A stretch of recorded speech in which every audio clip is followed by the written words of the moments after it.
गोटे छोट गाँव गोटे घर थिला। सेठी दीनबंधु नंदिनी और ता अंध झियो आरती सह रहुथिला।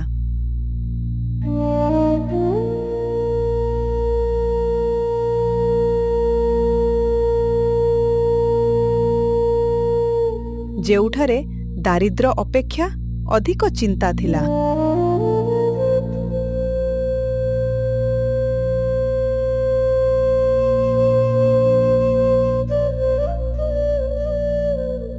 घरर अवस्था देख, मु एक अमात्र रोजगारक्षम एवं खर्च दिनकु दिन वृद्धि पाउछि। ता उपरे एही झियर बोझ केबे शेष हेउ नाही। तुमे एपरी काहेंकी कहूछ? से आमर झियो, से केबे तुमको किछि मागी नाही। जदि से अंधुनी होई जन्म होईछि तेबे तार दोष कोन? जदि ताहार किछि दोष नुहे तेबे कौन? भगवान आम उपरे काहेकि अंधुनी झियर भार लदिले? सेमितिरे से किछि देखि पारु नाही किंबा कौनसी काम करि पारिबो नाही। से आम पई केवल एक बोझ। बापा, मु किछि भूल करिछि कि? जदि मु आपनको असुविधा दउछि दया करी मते क्षमा करि दियो। तुमे आम गरीब परिवार रे जन्म होई सबुठारु बड़ भूल करिछ। तुमे पाटी बंद कर। तुमे सीमा पार करी कहूछ से आमर झियो, ताकू एमती कोन कहूछ? से जन्मरू देखि पारे नाही। ता मनरे भी केते दुख थिबो, ताकू एमती कुहंतु नाही। मु प्रकृतिरे समस्तंक पई एक बोझ। मु अन्य मानंक परी जदि आखिरे देखि पारंती ताले आपनको ऊपरे बोझ होई ना थांती। हेले मु कोन करिबी?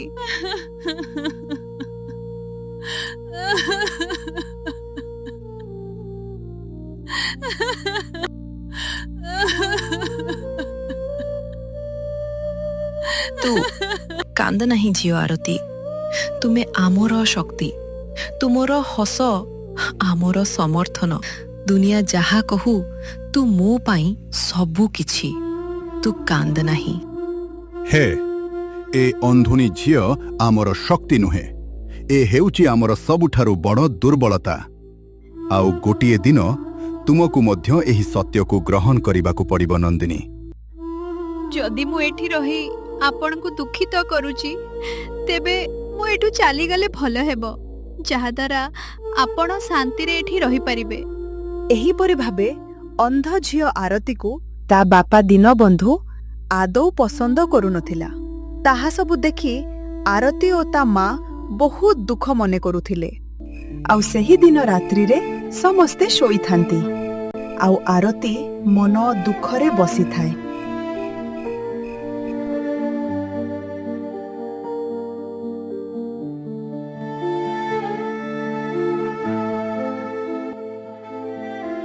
हुए तो बापा ठीक कहउचंती।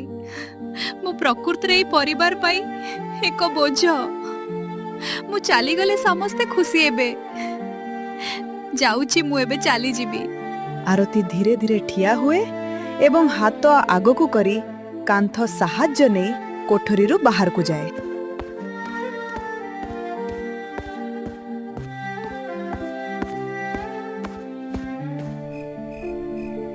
माँ, तुमे सबु बेले मते जत्न करिछियो, किंतु मु आउ तुमको कष्ट देबाकू चाहू नाही।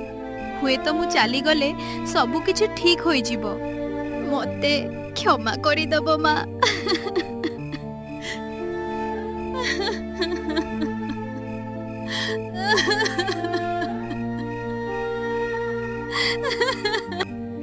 आरतीर किए भी सहारा नथिले। से अनुमान करी रास्ता चालुथिला।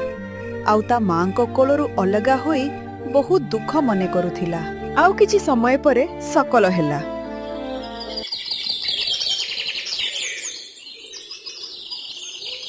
आरती चाली चाली बहुत थकी जाइथिला। आउ चाली चाली जंगल भीतर को चली जाइथिला।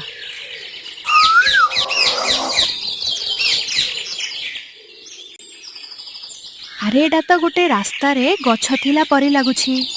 मु केउठी आसिली? एई स्थानटी आम गाँ पाखरे मध्य नाही। एहा एते शांत जे एहा जंगल परी अनुभव होउछि। ମୁଁ ବହୁତ ରାସ୍ତା ଚାଲି ଚାଲି ଆସିଲିନି ବୋଧେ, ସେଥିପାଇଁ ମୋତେ ବହୁତ ଜୋରେ ଭୋକ ଆଉ ଶୋଷ ମଧ୍ୟ ଲାଗୁଛି। ଆଉ ସେମିତିରେ ଏଠି ପାଣି ଶବ୍ଦ ବି ଶୁଭୁଛି। ଯାଉଛି, ହାତକୁ ସାହାରା କରି ପାଣି ଟିକେ ପିଇ ନେବି। ଆରତୀ ଏମିତି କହି ପାଖ ପୋଖରୀରୁ ପାଣି ପିଇବାକୁ ଲାଗେ। ଆଉ କିଛି ଦୂର ଚାଲି ଚାଲିଯାଏ। ଆଉ କିଛି ରାସ୍ତା ଚାଲି ଥକି ଯାଇ ଏକ ପଥରକୁ ଝୁଣ୍ଟି ଯାଇ ତଳେ ପଡ଼ିଯାଏ। ଆଉ ବହୁତ କଷ୍ଟରେ ସେଠୁ ଉଠି ସେହି ପଥର ଉପରେ ବସେ। ଆଉ ସେତେବେଳେ କିଛି ଚମତ୍କାର ହୁଏ।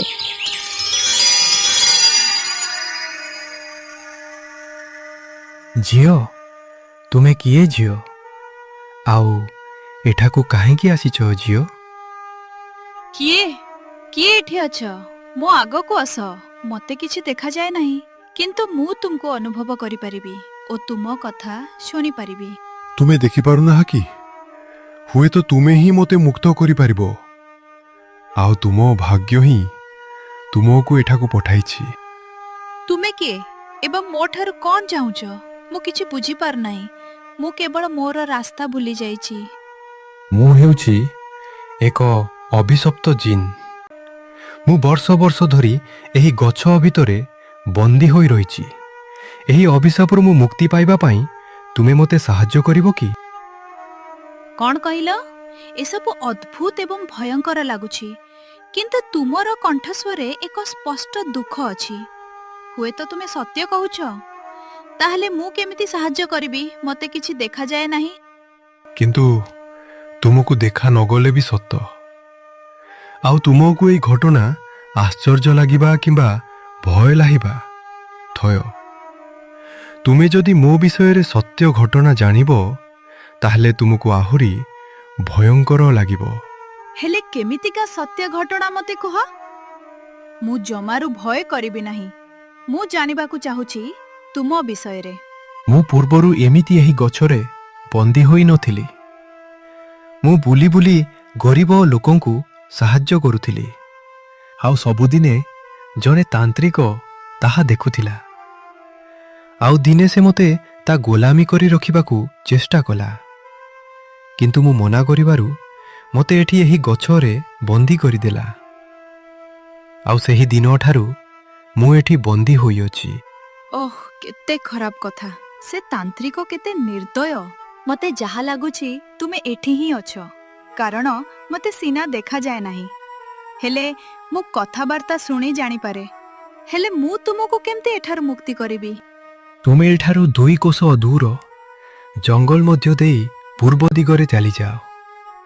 ସେଠି ଜଣେ ସାଧୁ ବାବା ମିଳିବେ, ଆଉ ସେ ହିଁ ମୋ ମୁକ୍ତି ବିଷୟରେ ତୁମକୁ ସବୁ କଥା କହିବେ। ହେଲେ ମୋତେ ତ କିଛି ଦେଖାଯାଏ ନାହିଁ। ମୁଁ କେମିତି ସେଠାକୁ ଯିବି? ଆଉ ସାଧୁ ବାବାଙ୍କୁ କେମିତି ଭେଟିବି?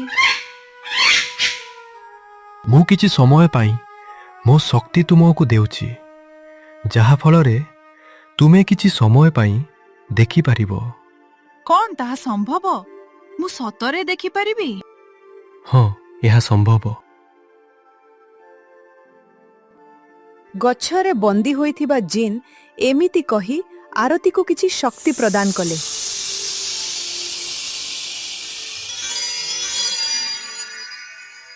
ଯାହାଦ୍ୱାରା ଆରତୀକୁ ସବୁ କିଛି ଦେଖାଯାଏ। ଆରେ ମୁଁ ସ୍ୱପ୍ନ ଦେଖୁନି ତ, ମୁଁ ତ ସତରେ ସବୁ କିଛି ଦେଖିପାରୁଛି। ଆପଣଙ୍କ ଯୋଗୁଁ ମୁଁ ପ୍ରଥମ ଥର ଦୁନିଆ ଦେଖିଲି। ଆପଣଙ୍କୁ ବହୁତ ବହୁତ ଧନ୍ୟବାଦ। ହେଲେ ଝିଅ ଆରତୀ, କିନ୍ତୁ ଏହା ସବୁଦିନ ପାଇଁ ରହିବ ନାହିଁ। ମୋ ଶକ୍ତି କିଛି ଦିନ ପାଇଁ କାମ କରିବ, ଆଉ ତୁମେ ପୁଣି ଥରେ ପୂର୍ବ ପରି ହେଇଯିବ। ତାହେଲେ ହଉ ଜିନ୍ ମହାଶୟ, ମୁଁ ତାହେଲେ ସେ ସାଧୁ ବାବାଙ୍କ ପାଖକୁ ଯାଉଛି। ଟିକେ ରୁହ ଝିଅ, ତୁମକୁ ଦେଖିଲେ ଲାଗୁଛି ତୁମେ ଭୋକିଲା ଅଛ। ଏ ନିଅ, କିଛି ଖାଇନିଅ। ବନ୍ଦୀ ହୋଇଥିବା ଜିନ୍ ଏମିତି କହି ଆରତୀକୁ ଶକ୍ତି ଦ୍ୱାରା ବହୁତ ସାରା ଖାଦ୍ୟ ଖାଇବାକୁ ଦିଏ। ଆରତୀ ସେସବୁ ଖାଦ୍ୟକୁ ଦେଖି ଆଉ ଭୋକ ସମ୍ଭାଳି ପାରେ ନାହିଁ। ଆଉ ସେ ଖାଦ୍ୟ ଖାଇବାକୁ ଲାଗେ।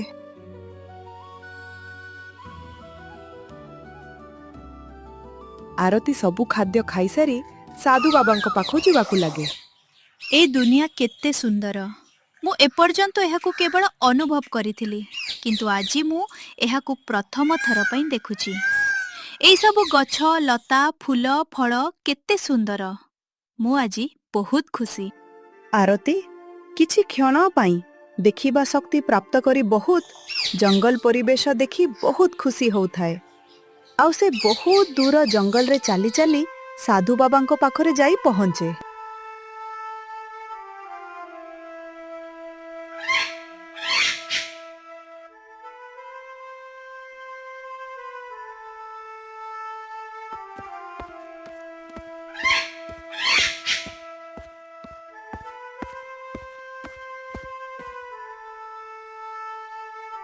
ପ୍ରଣାମ ସାଧୁ ମହାଶୟ।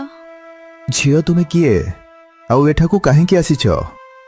ବାବା, କିଛି ବର୍ଷ ପୂର୍ବେ ଆପଣ ଏକ ଅଭିଶପ୍ତ ଜିନ୍କୁ ମୁକ୍ତି କରିବାର ରହସ୍ୟ କହିଥିଲେ। ସେଥିପାଇଁ ମୁଁ ଏହା ବିଷୟରେ ଜାଣିବାକୁ ଆସିଛି, ଆଉ ଜିନ୍କୁ ମୁକ୍ତି କରିବାକୁ ଚାହୁଁଛି। ଝିଅ, ତୁମେ କ'ଣ ପ୍ରକୃତରେ ସେହି ଜିନ୍କୁ ମୁକ୍ତ କରିବାକୁ ଚାହୁଁଛ?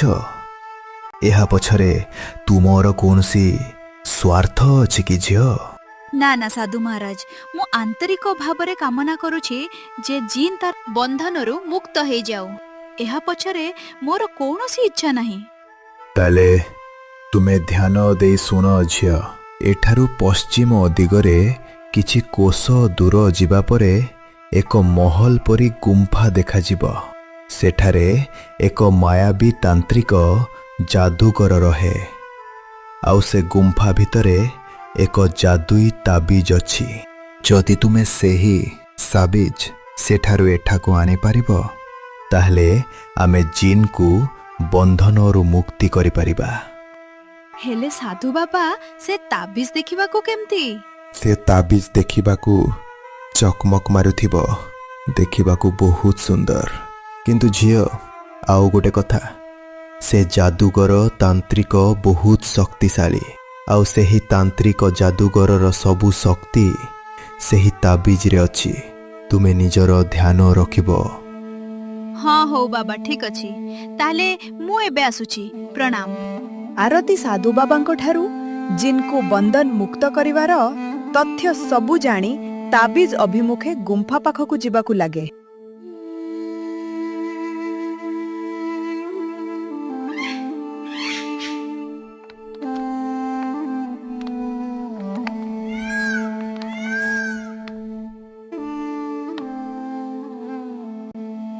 ମତେ ଲାଗୁଛି ଏ ଗୁମ୍ଫା ବିଷୟରେ ହିଁ ସାଧୁ ବାବା ମତେ କହିଥିଲେ। ଯାଉଛି ଭିତରକୁ ଯାଇ ଦେଖେ।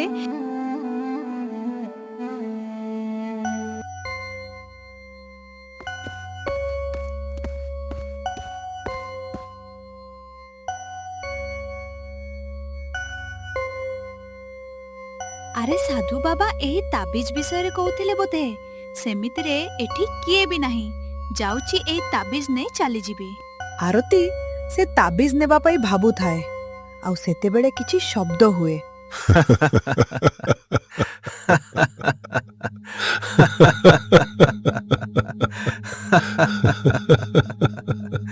କିଏ ତୁମେ? ମତେ କଣ ପାଇଁ ଭୟଭୀତ କରୁଛ? ତୁମେ କିଏ? ମୋ ସାମ୍ନାକୁ ଆସ।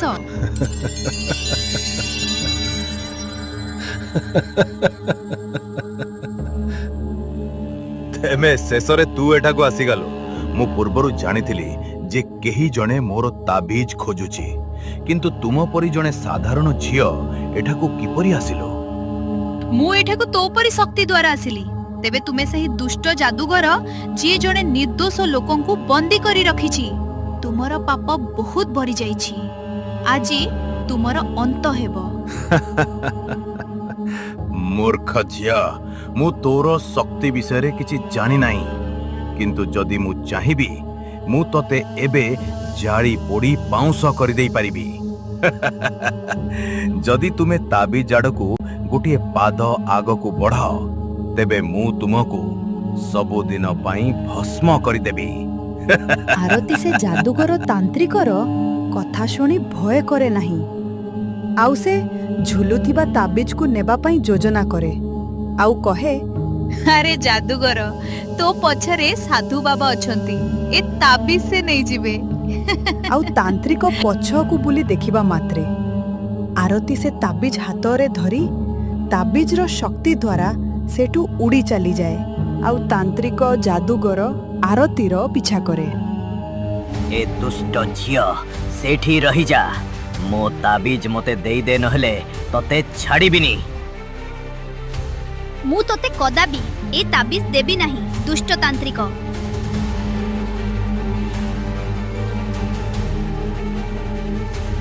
ଏ ଦୁଷ୍ଟ ଝିଅ, ମୋ ତାବିଜ ମତେ ଦେଇଦେ, ନହେଲେ ତତେ ଛାଡ଼ିବିନି।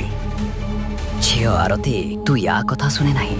ଜଲ୍ଦି ଯାଇ ଜିନ୍ ବନ୍ଦୀ ହୋଇ ରହିଥିବା ଗଛରେ ଏହି ତାବିଜଟିକୁ ସ୍ପର୍ଶ କରାଇଦେ। ଜିନ୍ ମୁକ୍ତି ପାଇଯିବ। ଆରେ ମୂର୍ଖ ସାଧୁ, ତୁ ହିଁ ସେ ଜିନ୍ ମୁକ୍ତି ପାଇବା ରହସ୍ୟକୁ କହିଛୁ। ତତେ ମୁଁ ଆଜି ଭସ୍ମ କରିଦେବି। ଝିଅ ଆରତୀ, ତୁ ଚିନ୍ତା କର ନାହିଁ, ଜଲ୍ଦି ଏଠୁ ଚାଲିଯାଅ। ସାଧୁ ବାବାଙ୍କ କଥା ଶୁଣି ଆରତୀ ସେଠାରୁ ଚାଲିଯାଏ ଆଉ ସେପଟେ ଯାଦୁଗର ସେ ସାଧୁ ବାବାଙ୍କୁ ତା ଶକ୍ତି ଦ୍ୱାରା ଆକ୍ରମଣ କରି ଆରତୀ ପାଖକୁ ଯିବାକୁ ଲାଗେ। ଆଉ ସେତେବେଳେ ଆରତୀ ସେହି ଯାଦୁଇ ତାବିଜ ଆଣି ଜିନ୍ ବନ୍ଦୀ ହୋଇ ରହିଥିବା ଗଛରେ ସ୍ପର୍ଶ କରାଏ, ଯାହା ଫଳରେ ଜିନ୍ ସେଠୁ ମୁକ୍ତି ପାଇଯାଏ। ଆଉ ସେତେବେଳେ ସେହି ଦୁଷ୍ଟ ଯାଦୁଗର ସେଠି ଆସି ପହଞ୍ଚେ ଓ ଜିନ୍ ଯାଦୁଗରକୁ ଶକ୍ତି ଦ୍ୱାରା ଭସ୍ମ କରିଦିଏ।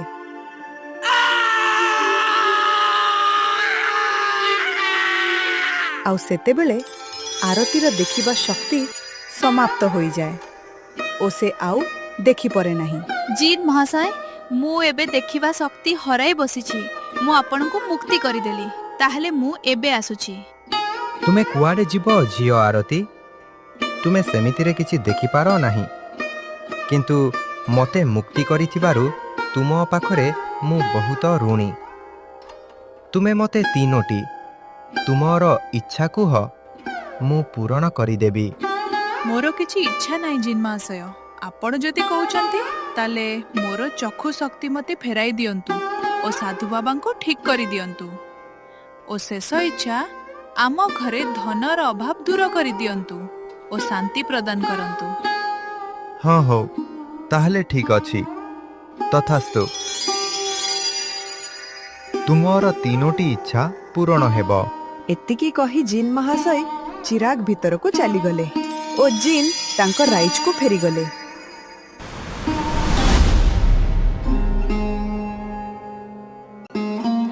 ଆଉ କିଛି କ୍ଷଣ ପରେ ଆରତୀ ଚକ୍ଷୁ ଶକ୍ତି ଫେରି ପାଇଲା।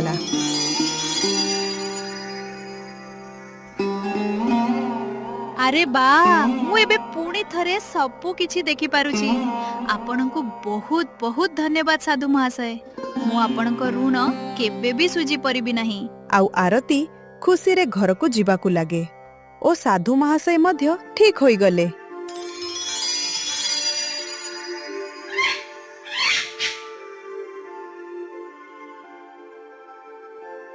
ଓ ଆରତୀ ଘରେ ପହଞ୍ଚି ଦେଖେ ତାଙ୍କ ଛୋଟ ଘର ଏକ ବଡ଼ କୋଠା ଘରରେ ପରିଣତ ହେଇଯାଇଥିଲା। ଆଉ ଆରତୀ ଘର ଭିତରକୁ ଯାଏ।